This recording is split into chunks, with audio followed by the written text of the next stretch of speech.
Halo semuanya, pada kesempatan kali ini kami akan memaparkan hasil jawaban kami terhadap latihan soal yang diberikan pada mata kuliah Desain Analisis dan Algoritma mengenai algoritma branch and bound. Nah, sebelum itu perkenalkan nama saya Disa Putu Mahadewi Saraswati dengan NIM 21151011001 dan rekan saya yaitu Dewa Komangreki Perdana Wisnu dengan NIM 21151011006. Oke, adapun soal latihan yang diberikan, di sini terdapat 2 soal, di mana yang pertama yaitu mengenai, knapsack problem, dan yang kedua yaitu mengenai, assignment problem.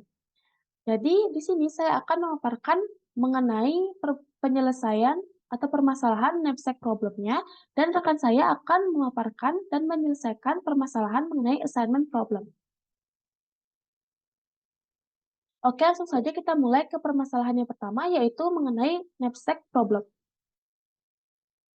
Nah, di sini saya membuat, eee, tabel knapsack di mana memiliki 5 item dan kapasitasnya dengan kapasitas yaitu 22. Nah, di sini di dalam tabel ini teman-teman dapat lihat, value-value dari kelima item tersebut. Sini sudah terlihat dengan jelas. Nah, sedangkan untuk mencari fungsi pembatas atau upper bound pada setiap node-nya itu menggunakan rumus ini. Dan di sini juga saya sudah tuliskan keterangannya agar teman-teman tidak bingung apa yang dimaksud dengan simbol-simbol ini. Baik, kita langsung saja mulai. Untuk yang pertama yaitu simpul 0 atau node 0. Jadi ini juga sering disebut dengan root. Nah, untuk simpul 0 ini, weight dan value-nya itu 0. Jadi kita mulai dari 0, dan untuk upper bound-nya kita hitung menggunakan rumus ini teman-teman. Di sini saya berikan contoh. Nah, untuk V itu kita masukkan 0, karena V-nya masih 0 atau value-nya masih 0. Kemudian W besar yaitu kapasitas dari knapsack-nya yaitu 22 minus W atau weight-nya yaitu masih 0 dikali dengan, 10. Nah, ini merupakan, indeks berikutnya. Jadi indeks berikutnya yaitu item 1, itu nilainya 10. Jadi, upper bound-nya yaitu 0 plus 22 kali 10. Nah, hasilnya adalah upper bound-nya 222. Sini saya tuliskan upper bound-nya 222. Nah, untuk selanjutnya saya melanjutkan penelusuran, dengan menyertakan value 1 dan yang tidak menyertakan value 1. Nah, untuk yang menyertakan value 1 ini saya berikan penomoran 1. Nah, di sini kita, masukkan weight-nya yaitu 6 karena weight dari, item 1 yaitu 6, kemudian value-nya juga 60. Dan kita mencari upper bound dari node 1 ini dengan rumus sebelumnya yaitu didapatkan hasil 172. Nah, kita beralih ke yang tidak menyertakan item 1. Nah, di sini saya berikan penomorannya 2. Untuk, node 2 ini, atau simpul 2 ini, weight dan value-nya itu diambil dari parent-nya, yaitu dari root ini, dari simpul 0. Jadi weight dan value-nya itu masih 0 dan, dicarilah juga upper bound yang terbaru. Nah, upper bound yang terbaru ini nanti, sama seperti sebelumnya, yaitu 0 ditambah 22 minus 0 dikali, nah dikalinya ini, dikalikan dengan indeks berikutnya, yaitu, eee 7 jadinya didapatkan hasil 154. Nah, di sini teman-teman, saya akan melanjutkan penelusuran, terhadap node yang memiliki upper bound lebih besar. Mengapa? Karena ini memungkinkan untuk mendapatkan solusi yang lebih layak untuk mendapatkan profit, total profit yang dengan nilai maksimal. Jadi saya akan melanjutkan penelusuran pada node ke-1. Nah, oke, di sini saya melanjutkan penelusuran dengan menyertakan item 2 dan yang tidak menyertakan item 2. Nah, untuk yang menyertakan item 2 di sini saya memberikan penomoran yaitu 3 atau node 3. Nah, untuk weight-nya yaitu 15. Nah, dapat 15 ini dari mana? 15 ini didapat dari, node sebelumnya itu, parent-nya itu adalah weight-nya 6, kemudian ditambahkan dengan, weight dari item kedua yaitu 9, jadi 6 plus 9 yaitu 15. Begitu pula dengan, value-nya yaitu 60 ditambahkan dengan 63, hasilnya adalah 123. Nah, dihitung juga upper bound-nya dan didapatkan hasil 165. Selanjutnya kita beralih, penelusuran yang tidak menyertakan value 2. Nah, di sini saya berikan penomorannya 4. Di sini weight-nya dan value-nya itu diambil dari parent-nya, yaitu pada node 1. Jadi weight-nya itu 6 dan value-nya itu 60. Kemudian dihitung lagi upper bound terbaru untuk node 4, yaitu didapatkan hasil 156. Sama seperti step sebelumnya, saya akan melakukan penelusuran pada upper bound node yang lebih besar. Di sini kita dapat lihat bahwa, node 3 itu memiliki upper bound yang lebih besar dibandingkan node 4. Jadi saya akan melanjutkan penelusuran, dari node 3. Nah, dari node 3 ini saya melakukan penelusuran lebih lanjut dengan menyertakan value ketiga dan yang tidak menyertakan value ketiga. Untuk yang menyertakan value ketiga ini, saya berikan penomorannya 5, yaitu dengan weight-nya itu 20, 20 itu didapat dari 15 plus, weight dari item 3 yaitu 5, dihasilkannya 20, sama juga untuk value-nya yaitu 123, ditambah dengan 30 hasilnya 153. Dihitung juga upper bound-nya yaitu didapatkan hasil 163. Nah, kita beralih ke yang tidak menyertakan value 3. Nah, di sini saya berikan penomorannya yaitu 6 ya, teman-teman. Nah, untuk weight-nya dan value-nya itu sama. Dia mengambil dari parent-nya yaitu pada node 3, sehingga weight-nya itu 15 dan value-nya itu 123. Kemudian dihitunglah upper bound untuk node 6 ini dan didapatkan hasil 158. Nah, seperti sebelumnya yang saya bilang, saya akan melanjutkan penelusuran untuk node yang lebih besar. Di sini mohon maaf, node yang memiliki upper bound yang lebih besar. Nah, di sini kita dapat lihat upper bound pada node 5 itu lebih besar dibandingkan pada node 6. Sehingga saya melakukan penelusuran lebih lanjut untuk node 5. Nah, di sini saya menelusurinya dengan menyertakan value 4 dan yang tidak menyertakan value 4. Untuk yang menyertakan value 4 itu saya memberikan penomoran 7. Nah, tapi dengan menyertakan value 4 ini, ternyata atau pada node ke-7 ini ternyata weight-nya itu melebihi dari kapasitas knapsack-nya. Jadi 20 plus, node ke-4 yaitu 3, yaitu hasilnya 23. Jadi, node ini itu tidak layak ya teman-teman. Jadi kita tidak akan menelusuri node ini dan kita akan beralih ke node yang tidak menyertai value 4. Nah, di sini saya berikan penomorannya 8 dengan weight dan value-nya itu masih mengambil dari parent-nya yaitu node 5, kemudian dihitung upper bound-nya yaitu sama dengan 159. Nah, oleh sebab itu, karena node 7 itu tidak layak, jadi saya akan melakukan penelusuran pada node ke-8. Nah, untuk node 8, saya mulai dari node 8, saya melakukan penelusuran lagi dengan menyertakan value 5 dan yang tidak menyertakan value 5. Untuk yang menyertakan value 5, saya berikan penomorannya 9. Nah, weight-nya itu adalah 20 plus 1. 1 itu didapat dari weight dari item 5, sehingga dihasilkan 21, begitu pula dengan value-nya, yaitu 153 ditambahkan dengan value item 5, yaitu 3, sehingga dihasilkan value-nya yaitu 156. Dan hitung upper bound-nya didapatkan hasil yaitu 156. Kemudian beralih ke yang tidak bisa mohon maaf, tidak menyertakan value atau item kelima. Nah, di sini saya berikan penomorannya yaitu 10. Jadi weight dan value-nya itu masih mengambil dari parent-nya yaitu node 8.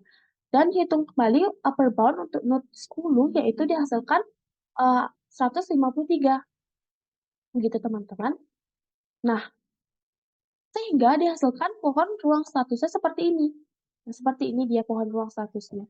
Nah, di sini ditemukanlah solusi layaknya, yaitu pada node 9. Kenapa, node 9? Karena, eee, di sini menghasilkan upper bound yang lebih besar dibandingkan dengan, yang tidak menyertakan value 5. Jadi value 5 ini masih bisa dimasukkan ke dalam, knapsack-nya. Nah, tapi pertanyaannya, apakah node 9 atau simpul 9 ini merupakan solusi yang optimal? Nah, karena solusi yang layak itu belum tentu solusi yang optimal, teman-teman. Nah, oleh sebab itu, kita akan melakukan backtracking kepada node yang belum ditelusuri. Nah, di sini, pertama, saya tidak akan melakukan backtracking pada node ini, node 10. Karena kenapa? Karena value-nya itu, seperti yang tadi saya sudah bilang, upper bound-nya itu lebih rendah dibandingkan dengan solusi yang layak ini, atau pada node 9. Sehingga saya tidak akan melakukan penelusuran lebih lanjut pada node 10. Kemudian saya melakukan backtracking lagi untuk yang node 7 itu saya tidak akan lakukan karena di sini sudah merupakan, tidak layak ya node yang ini. Kemudian saya backtracking, nah ternyata di sini pada node 6 saya temukan bahwa ada node yang belum ditelusuri dan ketika saya bandingkan ternyata upper bound, upper bound pada, node ke-6 ini memiliki value yang lebih besar dibandingkan pada, solusi layak atau upper bound pada node 9 ini. Nah, sehingga di sini saya akan melakukan penelusuran lebih lanjut untuk node ke-6.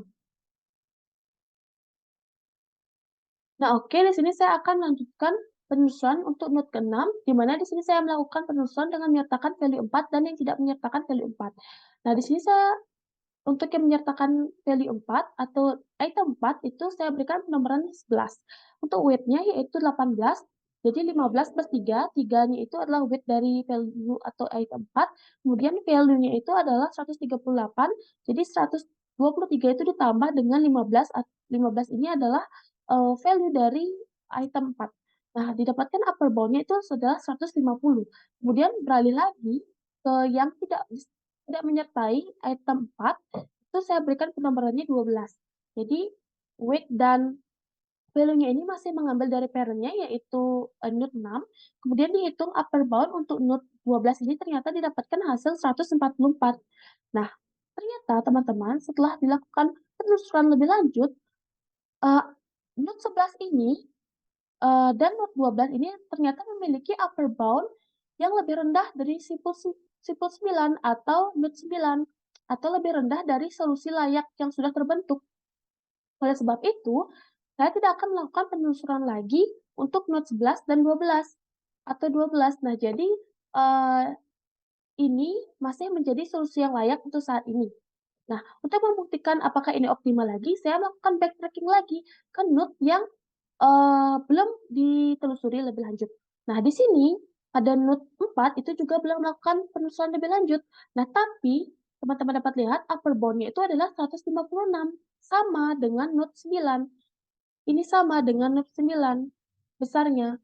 Nah, di sini saya tidak melakukan penelusuran lagi. Kenapa? Karena sebenarnya, jika parent-nya ini memiliki upper bound 156, maka penelusuran lebih lanjut child-nya itu atau anaknya itu tidak mungkin memiliki upper bound yang lebih tinggi dari parent-nya. Jadi hasil upper bound jika ditelusuri lagi ini, itu pasti lebih kecil daripada 156. Jadi menurut saya ini sudah, ini tidak bisa saja tidak ditelusuri lagi. Jadi saya tidak melakukan penelusuran lagi sehingga solusi ini hingga saat ini bisa disebut dengan solusi layak. Nah, selanjutnya, untuk saya periksa kembali, nah ternyata pada node 2 ini, upper bound-nya itu juga lebih rendah dari simpul 9. Nah, oleh sebab itu, dapat dikatakan bahwa, node 9 ini atau simpul 9 ini merupakan solusi yang optimal dengan menyertakan item 5, kemudian item 3, item 2, dan item 1 ke dalam knapsack. Nah, oleh sebab itu, jadi untuk mendapat total profit yang maksimal dari knapsack problem yang ada pada tabel ini, teman-teman, nah didapatkan solusi yaitu 1, 1, 1, 0, dan 1. Jadi, item yang dapat dimasukkan ke dalam knapsack itu adalah item pertama, item kedua, item ketiga, dan item kelima. Nah, dengan total nilai profitnya yaitu 60, ditambah 63, ditambah 30, dan ditambah 3. Sehingga didapatkan total nilai profitnya yaitu 156. Nah, baik, untuk permasalahan selanjutnya mengenai assignment problem akan dijelaskan oleh rekan saya, Reiki. Untuk waktu saya persilahkan. Baik, pada kesempatan kali ini saya Ricky akan menjelaskan tentang assessment problem yang untuk menjawab soal nomor 3. Sebelumnya kita tahu bahwa assessment problem adalah permasalahan optimasi yang melibatkan penugasan optimal dari end job dan end stop dengan biaya yang minimum yang memiliki tujuan utama yaitu mencari penugasan yang memiliki biaya minimum yang masing-masing pekerja hanya mengerjakan satu pekerjaan. Di sini saya memiliki instance 4 staff dan 4 job yang akan diselesaikan menggunakan branch and bound, dan di sini ada 4 staff, staff A, staff B, staff C, dan staff D, dan 4 job yaitu job 1, job 2, job 3, dan job 4 yang bisa kita representasikan jadi sebuah matriks. Di sini adalah matriks C yang kita untuk menentukan batas minimum atau LB lower bound, kita harus mencari mencari satu elemen, ya kita memilih satu elemen paling kecil di setiap barisnya, yang juga kita syarat bahwa tidak ada dua elemen dipilih berada di kolom yang sama dan jumlah yang diminimalkan. Untuk dapat mendapatkan nilai lower bound atau batas minimum yang paling minimum, jadi kita harus menjumlahkan, mengambil setiap baris yang paling kecil, yaitu 1, 4, 2, dan 3, yang bisa kita gambarkan di dalam pohon ruang status yang dimulai dari root yang LB dengan 1 tambah 4 tambah 2 tambah 3 sama dengan 10. Yang di sini kita sudah menemukan batas paling minimum, batas bawah paling minimum, yaitu 10. Kemudian selanjutnya kita menginisiasi jika staf A mengambil job 1. Jika staf A mengambil job 1, dan juga kita inisiasi jika staf A mengambil job 2, staf A mengambil job 3, atau staf A mengambil job 4. Yang kita bahas pertama yaitu jika staf A mengambil job 1, yang artinya karena syaratnya adalah setiap staf satu job, yang artinya kita anggap staf A sudah ngambil job 1, jadi staf lainnya tidak boleh ngambil job 1. Dan staf B, maka yang paling kecil adalah 4. Staf B akan mengambil job 3 dengan nilai 4, dan staf C akan mengambil job 2 dengan nilai 4. Serta staf D akan mengambil job 2 dengan nilai 3. Masih, untuk di awal masih mereka-reka, dalam artian masih mereka-reka, sedangkan kalau anak A1 ini kan sudah kita coba untuk mengambil job 1 dengan total, jika staff A mengambil job 1, lower boundnya adalah 12. Dari 1, 4, tambah 4, tambah 3, 12. Nah, kemudian inisiasi jika staff A mengambil job 2, yang nilainya 8. Dan staff B yang akan mengambil job 3, paling kecil, ya nilainya 4. Dan staff C akan mengambil job 1 dengan nilai 2. Dan staff D dia akan mengambil job 1 dengan nilai 6. Karena job 2 sudah diambil A, maka staf D paling kecil yaitu 6 di job 1. Yang jika staf A mengambil job 2, lower boundnya adalah 20.